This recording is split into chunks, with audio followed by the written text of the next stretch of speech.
Here we are at the second stop on my journey to re-rank all the episodes in each season of Death Battle. Season 3 is widely considered to be the worst by fans, but surely it can't be that bad. I remember some real gems coming from here, so I'm sure that even if there are some stinkers, I'll end up enjoying the overall experience. Is the foreshadowing too obvious? I feel like it might be a bit too obvious. Whatever, let's start with my least favourite and work our way up. Let's just get it out of the way. What's your problem, freak?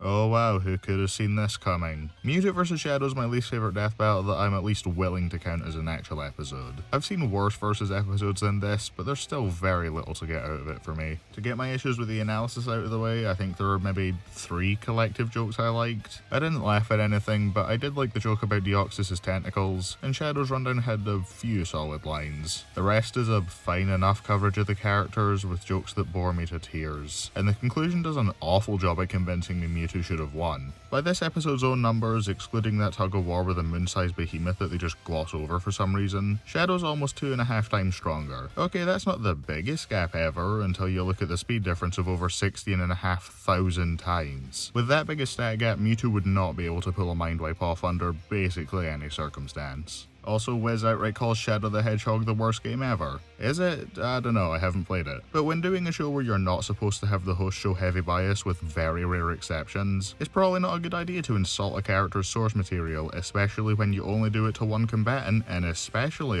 when that character's the one that's losing. So the analysis is a bust, and the animation is somehow worse. It fully comes across as spite, both from the Death Battle team towards Shadow and the animator towards the rest of the Death Battle team. I'm told that this was their final middle finger before leaving the show on bad terms, and I haven't been shown a source to verify if that's true or not, but based on how the animation turned out, I'm inclined to believe it. Shadow gets completely bodied the entire fight, landing only 2 attacks, one of which Mewtwo's completely unfazed by once it's over. The voice acting some of the worst in the series, mostly on Taka's end, who was directed to voice Shadow badly on purpose. Mewtwo's voice on the other hand is whatever, not particularly bad, not particularly good. The backgrounds at points are legitimately unfinished, as in half of the screen is an actual green screen, and that pains me. Both superform transformations have no fanfare, and Mega Mewtwo in particular does fuck all. Prior to the death, it has like 3 melee clashes only seen from a distance, and that's it. God, what else is there even to say? The animation has almost nothing to it. It's a super short one-sided spite episode with bad choreography, bad voice acting, unfinished animation, the works. Were it not for Bieber vs Black being a spite match directed at 2 real people instead of a fictional character, this would have remained my least favourite episode. But I'm not going to pretend it's completely without redeeming qualities. The hand-drawn Mewtwo's alright in spite of the weird pointy shoulders, the track's fine enough albeit forgettable, the sprite rigging on Shadow before the fight starts is really well done, I like the Chaos Control net kick even if Shadow's next episode did it better, and I love the death, though I still can't tell if that's ironic or not. It calls back to Shadow vs Vegeta with the Sayonara bit. Shadow has this fucking meme of a line right before. The spooned up PNG impalement is ironically funny to me. Actually, yeah, saying it out loud, I'm realizing it's probably mostly ironic enjoyment I get from the finisher, but whatever, I'll take what I can get here. Like I said earlier, this isn't the worst versus episode I've ever seen, not even close actually, but for Death Battle, this is one of their lowest points. It has enough redeeming qualities to keep it above a 1 out of 10, but not enough to stop me from hating it more than anything else in this season. Listen, Biffy, Sonya Blade beat Cammy Wyatt. That's impressive. Come on now. I'd imagine at this point that most of my audience will know who Luis Cruz is. He's the lead Death Battle sprite animator who's behind some great episodes, both solo and as part of the now fairly large sprite animation team. He's clearly very talented at what he does, but looking back, his first episode didn't exactly make the best impression. Cammy vs Sonya isn't necessarily poorly animated in regards to jank, and there's at least some back and forth unlike Mewtwo vs Shadow, but this might be the ugliest looking episode of the series. These sprites are so pixelated that they actually strained my eyes to look at for too long, and that's not helped by Cammy throwing a knife into the drone in an attempt to give everyone in the audience a collective seizure. Throughout the animation, there are 2 moments I like. I think the death is pretty good. It's fairly gory, even if Sonya squeezes Cammy instead of ripping her in half. But as far as Mortal Kombat victories go, this is the best fatality on the show in my opinion. It does a good job at making me feel bad for Cammy, and I found it kind of funny when Kano's corpse got used as a projectile. Outside of that, the animation is a slog.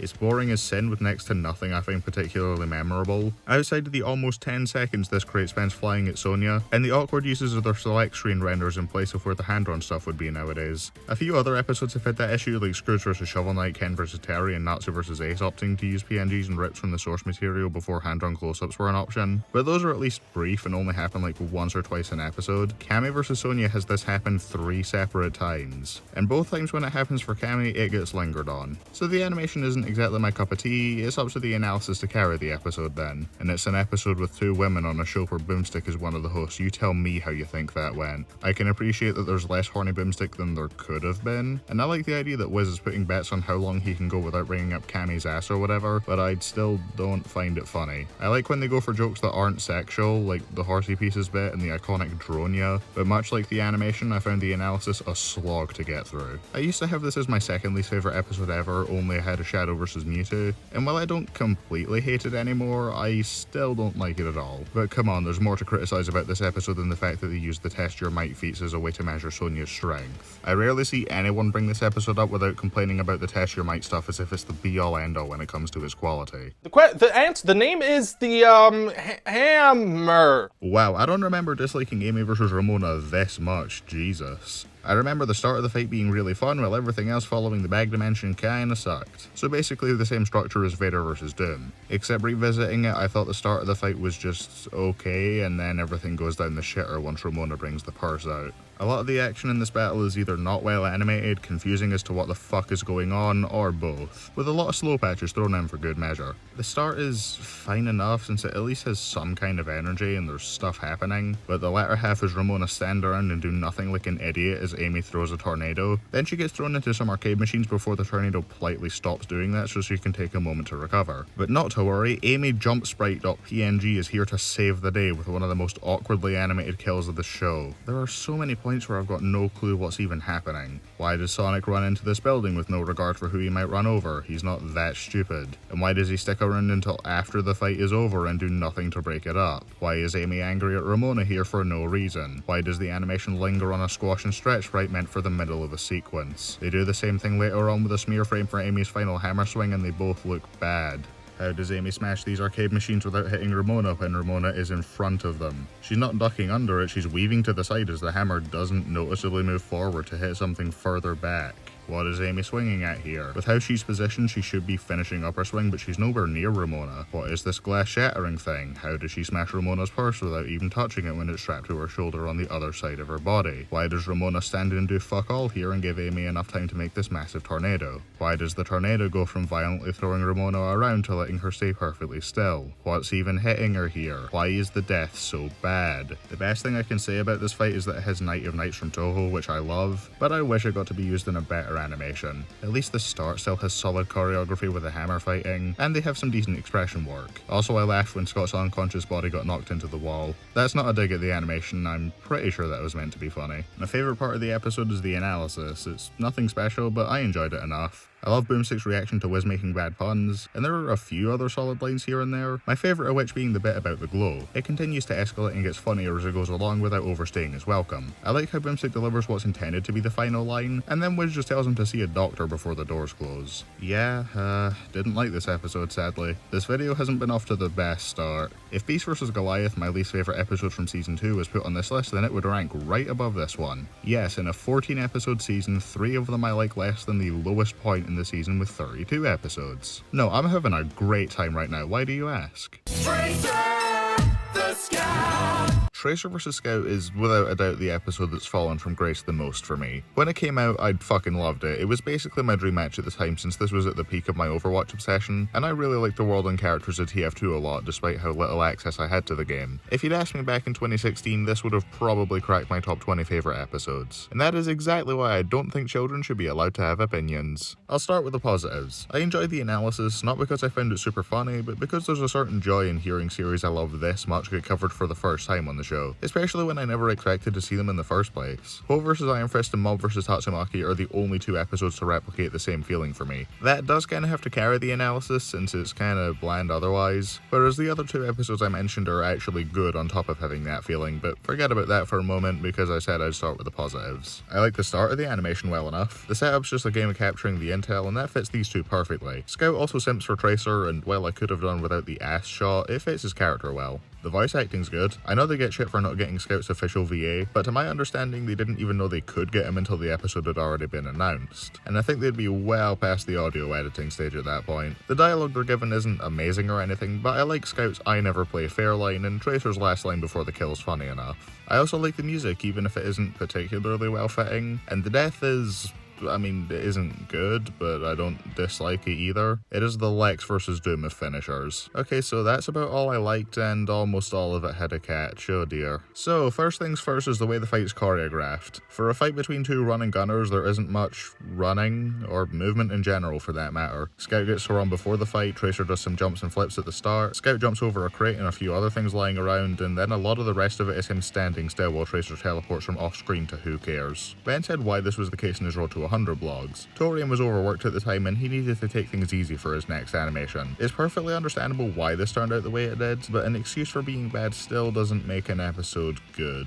The poor choreography isn't helped by some fucking awful scenes during the fight too. The less said about Scout's bullet travelling so slow that Tracer gets a full sentence in on her deathbed and then recalls before it can hit her from 5 feet away, the better. The recall also means it's very likely Tracer became the only combatant to win her episode having taken no damage. Add on to that how she gets to move around way more and land far more hits, and it kinda comes across as a bit one-sided, ain't it? She also blinks around probably more times than she should before she runs out of charge on the chrono accelerator. And then the worst bit of the fight is probably Scout using the bonk atomic punch. Not everything that follows him drinking it, because that one line's good and him smacking Tracer away is fine, but the scene where he drinks it makes no sense to me. I know bonk is supposed to make Scout dodge every attack faster than the eye can track instead of making him completely invincible, but even ignoring that, I don't think how it works is, if you drink it after you get blown up, it's like it never happened. That might not be how they intended to portray it, but he doesn't even have it in his hand before the explosion goes off, and they play the can opening sound effect afterwards. Scout isn't even finished drinking it by the time the smoke clears. So the animation's bad on all fronts. Understandable given that it's a victim of circumstance, but still.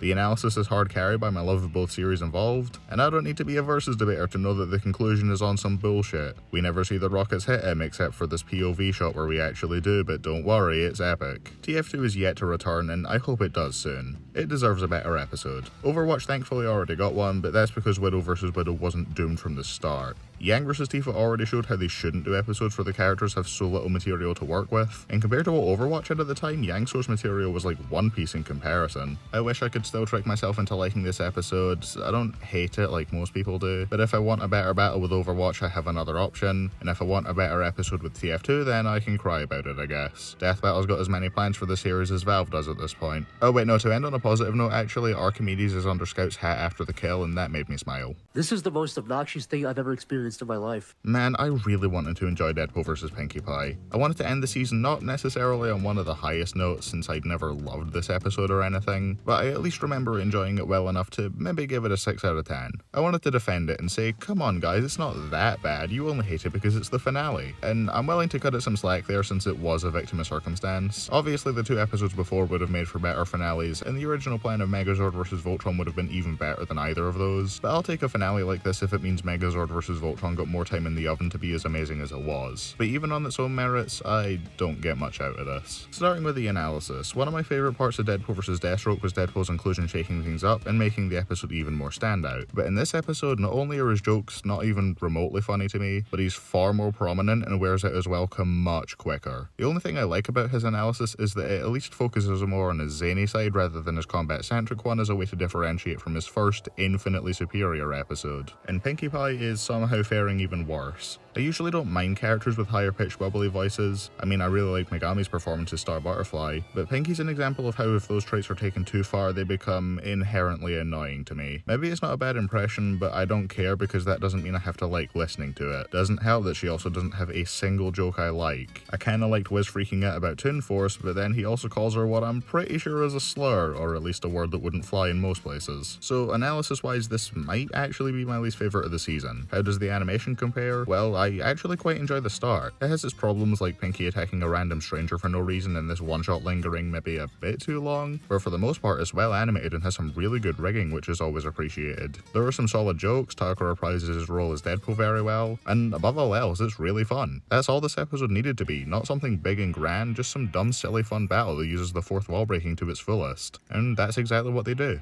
Deadpool censoring himself because of the show's age rating, the pair fighting over the split screen and Deadpool using the white line as something to grapple on and swing around, the like bar lightsaber being blocked by a pop-up ad, all great stuff. But then everything following that is when we start delving into shit creek. They quit fighting completely and head off to mess with some previous episodes. Okay, so what episodes did they choose? First is Batman vs. Captain America. Okay, I don't think anyone was dying to see that again, but it at least put one of Deadpool's sprites to good use that couldn't have been used otherwise. Pinkie just up and vanished here though. Next is Ken vs. Terry, for sure the best of the 3 episodes. This one I can get behind since it's recent enough and the breakdance dodge makes perfect sense for these two to turn into a dance-off. And the last one is Amy vs. Ramona, an episode somehow even worse than this one that they don't actually interact with in any kind of fun way. I do like the bit that follows with them crashing into the Death Battle cast. We have a callback to Tucker's flawless presentation on why Ben is wrong about literally everything. I love how quickly Chad's smile disappears like he's that guy from Breaking Bad, and Nick gets probably my favourite fourth wall break in the episode.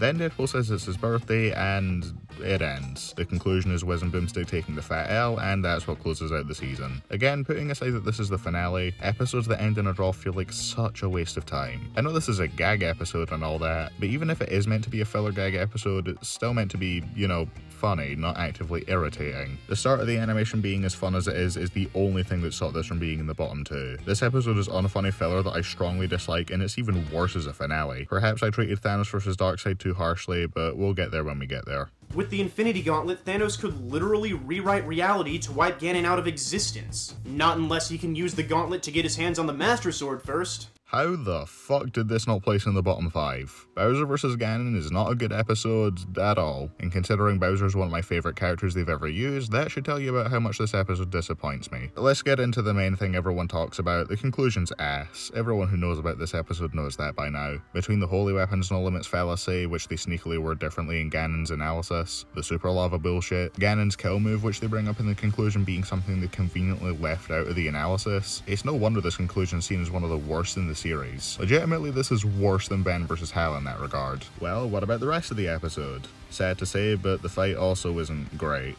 It's so slow and has very little going on to keep my attention. There's a fake out at the start which kills the pacing, Ganondorf does borderline nothing after his transformation into Ganon, and the over-reliance on Smash is ridiculous, both in how they fight during the animation and the amount of footage used from Subspace in the analysis. There's also this clip of this Lucina player which greatly upsets me. With all the cool powers these two have, there's so much you can do with their magic bouncing off each other, but this is mostly just a punching match with the occasional projectile and a lot of teleporting at the end. Ganon especially is represented horribly, both by hardly getting to use any of his non-Captain Falcon powers, as well as there being parts where Bowser outsmarts him despite his cunning being one of his biggest advantages according to them. And by that I mean he does it once, which is his only state of advantage for the whole fight. From the dropkick until the end of the tennis scene is the only part where he isn't getting completely bodied. Hell, after they transform, Ganon takes him out with a force push, a single stab, and then a surprise decay spell they didn't mention before. And I like that the death is creative, but it comes out of nowhere and it also includes Vor, so no thanks. This fight really doesn't leave me much to talk about, it's just boring.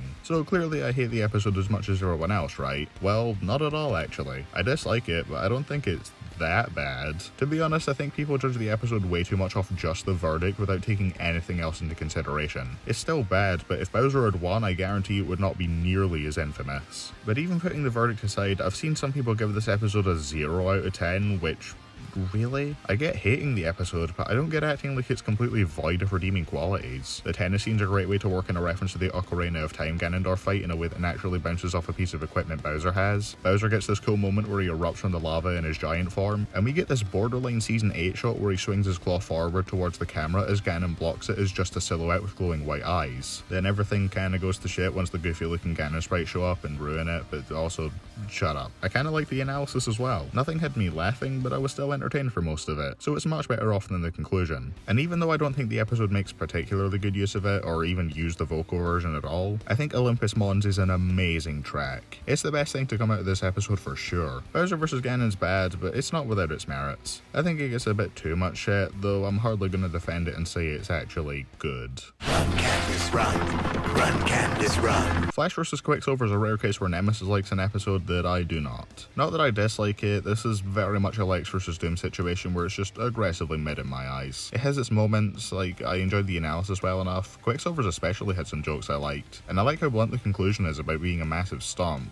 but the animation wasn't doing it for me. Conceptually, I like the idea of the fight taking place in under a few seconds. Flash turning Quicksilver's tornado into his own one was pretty cool, and most importantly, their speed is conveyed very well thanks to the cool hand-drawn speed lines as well as the whooshes every time they pass by the camera. But the king of this episode is undoubtedly the Speed Force bit. The echo in Flash's voice and the lack of music sets the atmosphere so well, and his speech is short but oh so satisfying. As it ends, he bellows, "And here I am king!" as his theme song plays, all while he rushes Quicksilver down, getting progressively faster before shattering him out of the Speed Force completely. I've said a lot of nice things about the episode despite saying I don't like it, but unfortunately this is where I have to start getting into the negatives. There is borderline no fighting in this animation. There are a few individual attacks, sometimes they'll trade a few more attacks back and forth, and sometimes it'll look jank to fuck. It's so fucking boring, not helped by the groan-worthy dialogue and lackluster voice acting. Flash's is fine, but I am not a fan of Quicksilver's. And then for as cool as Barry's Speed Force monologue is, the death is fucking lame.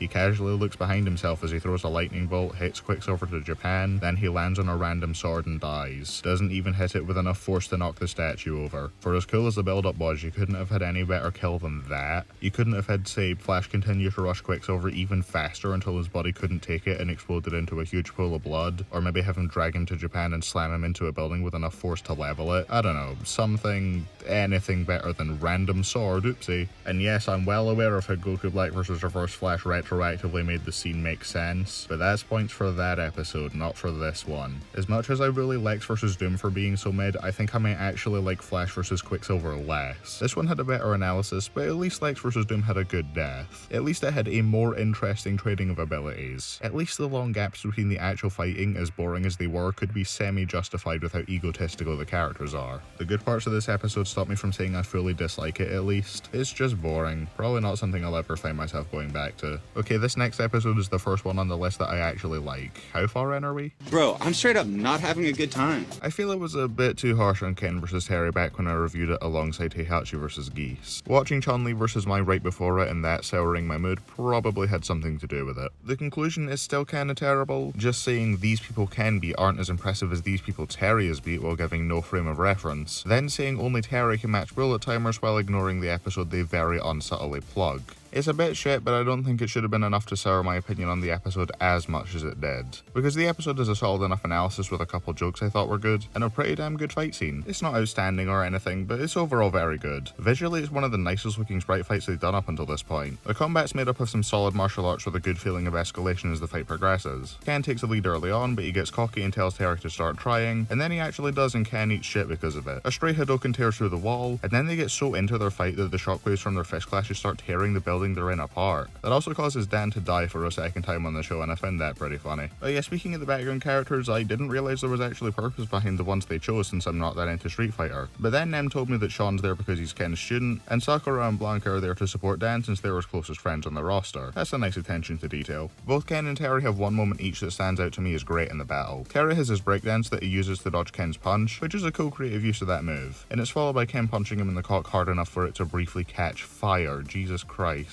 So it's a very good fight until the end. Not that the ending's bad, because the only thing I outright dislike is this laughable looking damage sprite of Ken, and I guess we get more of him wheezing than I think was needed. But despite not being bad overall, it's where I think all of the fight's flaws start showing up. I like Ken getting tired, but I wish Terry also got to be tired at the same time instead of after the fact. And then when Ken is too tired to continue fighting, Terry up and kills him anyway, which I'm told is a bit out of character. But I do like the killing move itself, so at least there's that. Like I said, not a bad ending, but it's the only part of the fight I'd call heavily flawed. The rest is really good, with my only other problems coming from the analysis. It just doesn't have anything that sticks out as amazing. I feel bad for only giving it a 6 out of 10 before, because I've warmed up to it a lot now, and I think it's a solid 7. But compared to every other sprite fight I've talked about so far in this video, scale, it may as well be a 10. We live in a society. Joker vs. Sweet Tooth's not an episode I had any idea what to expect going back to it after so long. I've seen it placed all across the quality spectrum with plenty of people loving it, hating it, or just finding it mid. So I was interested to see what I'd think of it, and for the most part, it wasn't doing much for me. The analysis and start to the fight are fine, I was enjoying myself, but not much was super Adam Sandler clicking with me. I think this is down to how inherently flawed this match is, not from a thematic standpoint because I don't know these characters well enough to say if this is actually a good match, but because the animation has very little potential for interesting choreography due to how different Joker and Needles' fighting styles are. Having Needles fight Joker in a regular duel would let the Joker use more of his gadgets, but Needles himself doesn't bring much to the table there. So then you can have the vehicle battle like what the episode does, but that doesn't get to show off what Joker himself can do. Hell, it doesn't even get to show the full extent of what Sweet Tooth can do since the Sweetbot hardly gets to do jack shit. Sadly, I don't think there's any way to have this fight play out in a way that lets both show off what they're best known for, and that's a shame. A giant robot battle with a Sweetbot would have been cool, and while you can definitely argue that Joker outstats it, having him fistfight a building-sized mech wouldn't feel right. So the episode isn't doing too great for the most part. Not outright bad, I was still enjoying myself, but absolutely nothing was standout. Then the Joker mobile gets destroyed and things pick up fast. Joker gets one of several Dark Knight references in the animation where he plays a game of chicken as Sweet Tooth drives toward him at full speed, only for Joker to use his quick wit to take out one of the tires and jump into the car. He proceeds to annoy Needles instead of killing him, and we actually get to see some of his gadgets in play. He zaps Needles, sprays him with water, tries to touch the flames on his head which ends with him burning himself, all while wrestling control of the steering wheel away from him. And Needles can't even fight back, otherwise the car will crash and he'll fucking die. This scene's the kind of chaotic shit I wanted from a Joker episode. It's amazing and I love it. I love what comes after as well. Joker has a funny reaction to the Sweetbot which promptly smacks him into a nearby building, which definitely should have killed him if he's got human level durability like they say in the analysis, but whatever. Needles is set to take the win, but Joker's again able to use his quick wit to lure Needles out of his robot and leave himself open to get sprayed with the Joker venom. Through his brief fight with Needles, he's figured out exactly how to get under his skin and manipulate him. Even if what he says shouldn't be enough to do so, and they've for sure made Needles out to be dumber than he actually is, Joker's manipulated people far smarter than Needles, so I can buy him being able to do it. It's a scene that feels perfectly in character for Joker and plays to his more unique strengths. It's like Starscream using his silver tongue, but this one has an actual payoff. And then we get the finisher. Joker sprays Needles with the venom, which causes him to laugh until he suffocates. Already this is grim, but the visuals of Joker's face fading in and out, Needles' laugh getting weaker and weaker until it stops and his body goes limp as Joker continues to cackle, the amazing choice of music, the fade to black from the bird's eye view of both of them laying down as the cops show up. This is an outstanding death, one of the best in the series at creating an unsettling atmosphere. And then the conclusion's there. Putting aside accuracy, which I do not care about, I'm not sure if it's enough to convince me of Joker's victory in a vacuum. For the longest time I felt that the Sweetbot just kinda needed to hit him once and he'd be out, but whatever, it's not an egregiously awful conclusion, just a questionable one which I'm not too bothered about. I think this is a very good episode, carried by the latter half of the fight being amazing. The first half of the fight and the analysis aren't anything special and do drag it down from being a great episode in my eyes, but the best stuff here is about on par with the next two Torian fights I'm going to talk about. It just doesn't take up as much of the runtime, which stops me from being able to put it on par with those episodes as a whole. Too many swordsmen, are there? Zoro vs. Urza is easily my favourite Sprite episode of the season, and it's barely an 8 out of 10. This season's been a real thrill ride, let me tell you. So, analysis-wise, it's fine enough. I enjoyed learning about the characters, there's way less horny Boomstick than there could have been. I like Boomstick predicting Urza's tragic backstory, and I laughed when he compared hockey to ice cream flavours. It's definitely helped by Wiz's reaction to it. I also appreciate how straightforward they are in terms of presenting the stats. They give clear numbers for strength and speed to show the gap between them, even if they mix up tons of force and tons of TNT at a point for Urza. Animation-wise, this continues the upward trend in quality for Luis's fights this season. Starting out poorly, moving on to something really good, and then ending his solo projects for the year off with something great. There's a lot of cool sword fighting, with Urza constantly switching arms being more than enough to keep things from getting stale. There's impactful environmental destruction which I like, the sprite work on all the various armors is good and doesn't clash nearly as hard as some other episodes this season, the voice acting's good, and so on. I mentioned the sprites being visually nicer than the likes of Cammy vs Sonya, but beyond that I think the fight is overall well animated with some nice rigging and expression work, and they blend well into the 3D backgrounds. The best part of the fight is for sure the ending. Urza mourns Zoro's supposed death, then Zoro gets up, tells her to shut the fuck up, and then deflects her onslaught of blades. They both have a line about how they fight for their friends which fits right at home here, then they both use Urza's flying swords as platforms to jump off and get in one last one-stroke duel, which results in not just Urza being cut in half, but also an entire fucking mountain in the background as the characters cut to silhouettes. I had this in S tier in my ranking of the show's deaths, though now I might bump it down to A tier. It could have lingered a little longer, and maybe they could have gone from silhouettes to full colour after the reveal instead of the other way around. Still, it's an amazing ending, and it's the best part of the fight hands down. The second best part is probably when Zoro catches fire and starts rolling to put himself out. It shows that despite how serious he can be, he's still a huge fucking goof, and the scene's pretty funny. The fight does have a few things holding it down though. The sound design is a mixed bag, sometimes fitting fine and sometimes the sound effects will either be too weak, non-existent, or it'll be the wrong kind of hit. Like at the start, their first clash doesn't sound like a metallic clang, it sounds like someone slamming on the ground. When there's the big fuck off explosion, they break the 180 rule, having them suddenly teleport to the other side of each other even though the explosion should do the exact opposite and push them further away. But the king of this episode's issues is this ungodly crusty looking rip of Zoro from the anime in place of where a hand-drawn shot would be nowadays. Cammy vs Sonya's visuals somehow spilled several episodes over into this one, oh god. If those issues were fixed, well, this probably wouldn't be a 9 since its peaks aren't even close to as high as some others, but it would be at least a solid 8 instead of a very low one. Doesn't matter how high into that tier it is though, because the remaining 4 episodes are leaps and bounds ahead of it in almost every way. Pretty or not, don't fuck with the Senator. Prior to Season 8, I would not hesitate to call Dante vs Bayonetta my favourite season premiere. None of the others, not even He-Man vs Lion-O with my newfound greater appreciation for it, can quite match this episode in terms of getting me hyped for the rest of the year's lineup. Maybe that's why the rest of the season was so disappointing, huh? Regardless, this episode has a fucking stellar animation. Torian brought his A-game to deliver a truly above and beyond fight scene with incredible choreography. It uses so many of the characters' weapons and abilities that bounce off each other naturally. Witch Time and Quicksilver style clashing especially was a good way to show their arsenals cancelling each other out. And there are other smaller things like Dante using his armor gauntlet to block Bayo's hammer. And if this being a 6-minute long animation with pretty much no filler wasn't enough, they have Trish and John show up and we get a tag team battle that has the pairs actually using teamwork. They've done 2v2 battles before, but one character on both sides was always there just for support while the other does the fighting. Dante vs Bayo was the episode to change that, and it's with characters that aren't even being factored into the result or research in any way. Torian added them for the sole reason that it would be cool, which makes it all the more clear how much he put into animating this. I think from the 2v2 fight onwards is where the fight goes from great to exceptional. Even after Trish and John go off to fight in one of the worst premieres to a versus show I've ever seen, they still up the ante by having Dante and Bayo activate their super forms to show they're now getting fully serious. Bayo brings out Madama Butterfly, but Dante's able to dispose of her fairly easily in a neat reference to a scene from one of his games they show in the conclusion. And then we get a fake out that surprisingly works for a minute, followed by an amazing death. What else can I even say without gushing over almost every moment in the animation? There's not a single scene I can point to that's outright bad. The character animation's on point too, with Dante coming back from more fatal wounds while Bayo dodges more, like what they say in the conclusion. The banter's fun, with most of it coming from Dante and Trish, which makes sense. The visuals are a huge step up from most of Season 2's 3D battles. This episode is just fucking amazing, no other way to describe it. The only times I've ever seen anyone call it out as bad is in regards to its research, which has always been the least important aspect of the show to me. Surely that means this is a 10 out of 10, right? Well, unfortunately I gotta bring myself back down to reality and say that not quite everything works for me, though my issues with it are all fairly minor. Sometimes there's a bit of jank, but nothing too bad. There are points where one character will have their time slowing activated but it'll have no effect for some reason, including this scene where Trish shows up while both of them are slowing down time and she just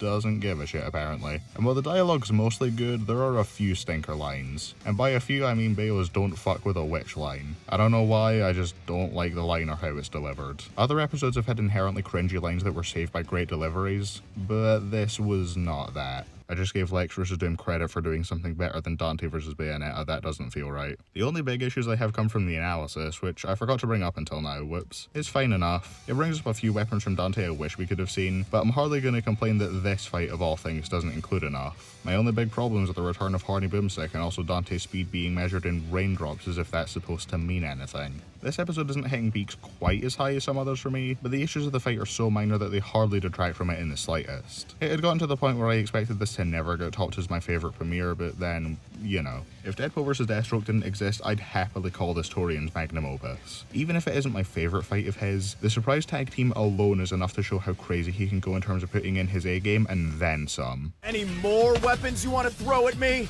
Maybe just one more. Holy shit, Ratchet and Clank vs. Jak and Daxter are so good, why do I never see people talk about it? This might be the most underrated episode of the series, and given the episodes that surround it, it should stand out even more. This episode is so fun, pure dumb chaotic fun, and I loved every second of it. The analysis was enjoyable, delving into the characters' enormous weapon pools and their bonds with their partners, coupled with some funny jokes. The best of which were in Jak and Daxter section, I laughed a good few times there. The fight doesn't let up with the humour either. The way the characters bounce off each other is great. The dialogue is super funny between all four of them, and the voice acting helps a lot of the delivery stand out. Daxter's performance is for sure the weakest of the bunch, but he's still solid enough, and the other three are all good. The action's also really good, managing to throw in a ton of different weapons, and changing things up often enough to stop it from getting boring. Of course, Ratchet and Jak are the ones doing most of the fighting, but Clank and Daxter both still get to help in different ways. Both occasionally throw hands, but Clank gets to do more by directly assisting Ratchet as a jetpack and as a way to resist the time stop of Light Jak, while Daxter helps in more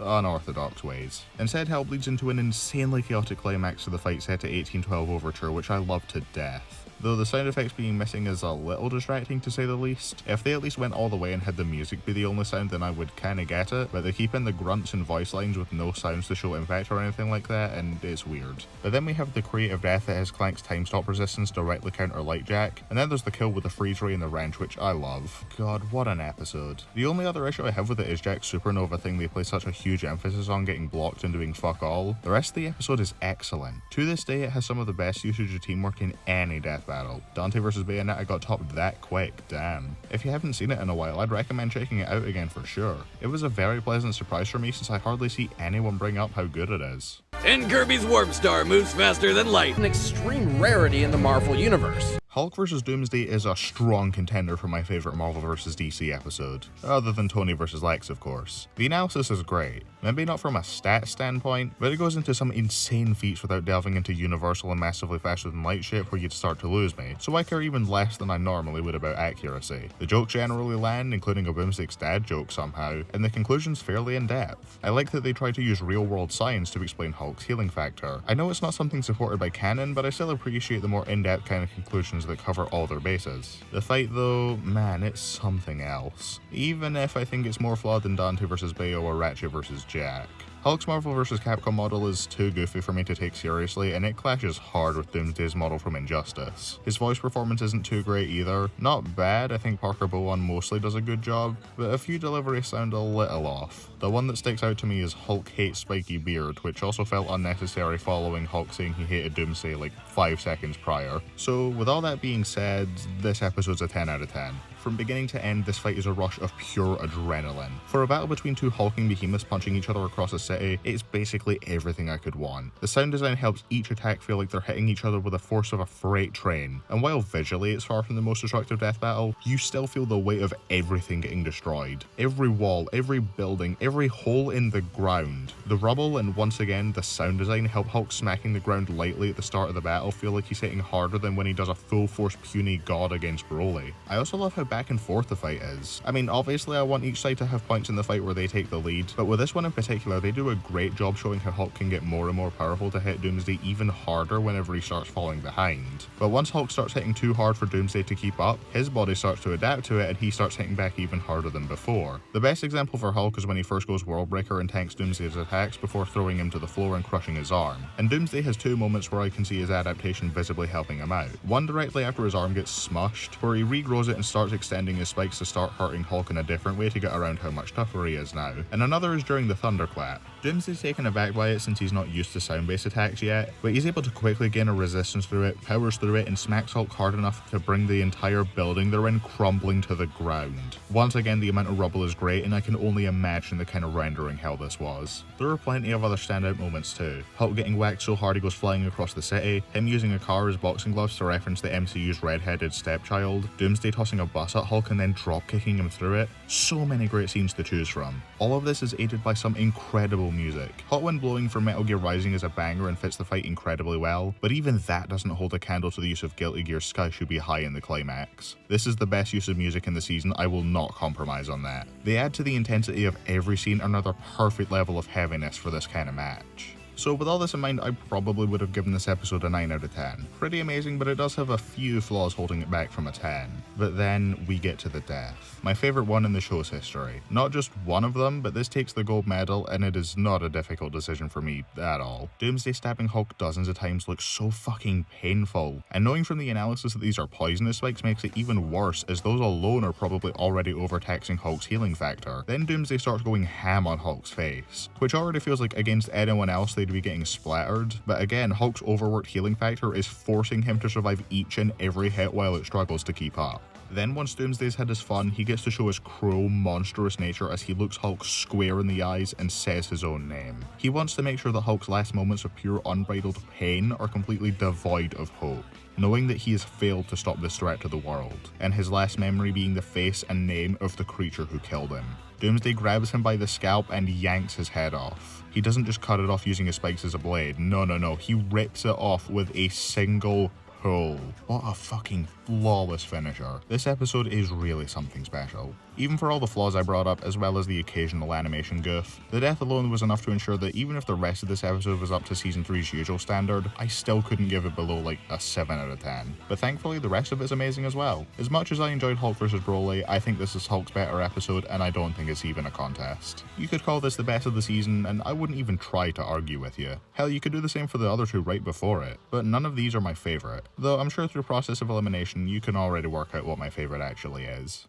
You ever wonder who'd win in a fight between Carolina and the Meta? Meta vs. Carolina might not be the best of the season from an objective standpoint, but since when have my videos ever been about anything other than my own personal preference? This episode is a personal favourite of mine because of the impact it's had on me. Because of Meta vs. Carolina, I got into Red vs. Blue as a show, and that quickly became my third favourite web show, only behind Death Battle itself and Animator vs. Animation. And because of that, I was able to write Pyrrha vs. Carolina for the now deleted Free-For-All, which was the only thing on the season list I knew enough about to write for. And because of that, I was able to become much closer friends with the showrunners behind Multiverses, and now I'm part of their group, and I consider them all some of my closest friends. So alongside the original Mario vs. Sonic, which is what got me into Death Battle in the first place, this might have ended up having the most positive snowball effect on my life, and I'll always appreciate it for that. But how is it outside of that? Well, this is one of the most unique Death Battles in the sense that it plays out like an actual Red vs. Blue episode, with a mini story about Wiz and Boomstick being sent from command to help Griff, Simmons and Caboose answer who would win in a fight between Carolina and the Meta. They don't have all the Reds and Blues there, but I think that's for the best, otherwise a cast that huge would end up feeling bloated, and the jokes would have to be spread so thin to the point where each individual character would hardly be able to say anything. The analysis is one of my favourites in the series. It does a good job going over the history of Project Freelancer and these characters' ties to it, as well as the unique equipment, all with some of the best cutaway gags they've ever done.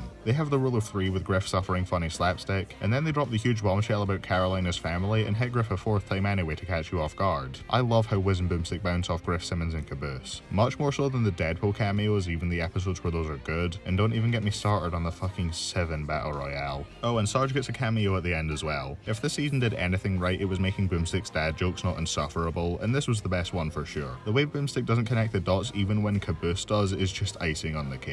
I love this episode so much that I've talked about my biggest positive takeaways from it for several minutes before I've even mentioned the fight scene. But truth be told, there's not much for me to even say there. The choreography is excellent, I like how they both get to whittle down each other's arsenals of weapons and abilities, they make good use of the arena, Slingshot's a fantastic backing track, the character animation shows the difference between Carolina's skill and Meta's brute strength really well, I like the banter between Carolina and Epsilon, this animation excels in more or less every category when it comes to things I look for in a Death Battle animation. What can I even say that I don't like about this episode? Carolina does use the move that short-circuited Epsilon before like she's learned nothing, but that can be excused by saying this took place prior to season 13. Church is maybe a bit too hopeful here that the Meta went down given he knows how much of a juggernaut he is, but he's seeing him fall to his knees here briefly, so I don't think it's that unreasonable. I don't know, there's not much for me to dislike here. Well, okay, there is one bit people criticize, and that's the death. Yes, Meta was distracted for ages and had more than enough time to knock the Griff shot out of Carolina's hands. The latter bit is dumb, but I don't doubt that Church could keep him distracted for that length of time. If Sarge could do it right before Meta's canon death, I have no issues with it here. I do take a bit of an issue with him still not doing anything once Church is done talking, but we also get a callback to a running joke in the show and a kill where the winner uses the loser's weapon against them, so it's good in my books. I can totally understand not being into this episode if you're not a Red vs. Blue fan, because it makes its target audience very clear and it isn't as accessible to others outside of it compared to to other episodes. But for those who are fans of the show, myself included, this episode is a ton of fun. Easily one of my favourites in all of Death Battle. And for as mediocre as Season 3 was overall, it getting me to love a same series 1v1 episode and to actually laugh at a Boomstick's dad joke may just be the things that have impressed me the most about it.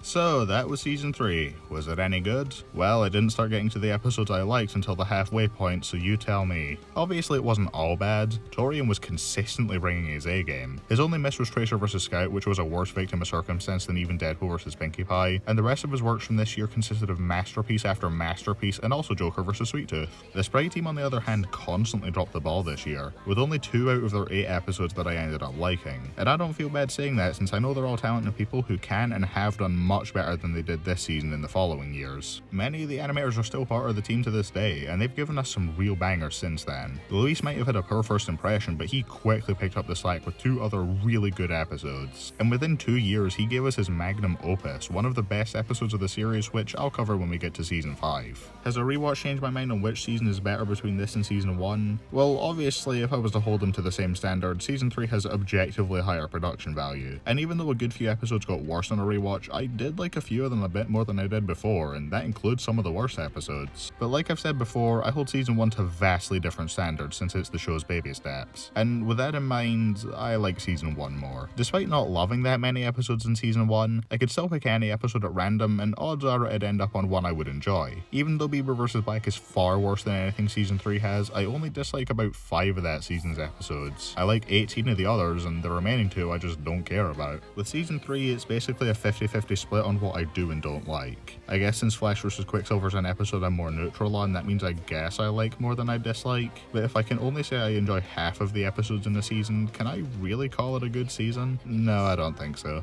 Well, to close it off, I'll try and say what this season's greatest strength was. For Season 1 it was its charm, Season 2 had its storytelling, Season 3 has consistently good Boomstick's dad jokes. The weakest of the 3 was in Hulk vs Doomsday, and I still liked that one. The ones in Meta vs Carolina and Flash vs Quicksilver are among the best of that weak bunch. I guess this season was also fairly experimental with its episodes. We had both intentional and surprise tag team matches, a vehicle battle, a race, a crossover, an episode that tried to make the most out of very limited material, a fourth wall breaking finale which played into the characters refusing to fight and not calling a winner. Say what you will about the end results, but this season wasn't afraid to try new things. Nah, I'm just going to say the season's greatest strength is Torian putting in an inhuman amount of effort into the episodes where he was physically able to. What an absolute legend. I hope this remains the weakest season for as long as the show runs. I didn't like it, but that means it can only go up from here, right? I remember Season 4 being a mixed bag, so we'll have to see how that turned out when I cover it next week. See you guys then, thanks for watching.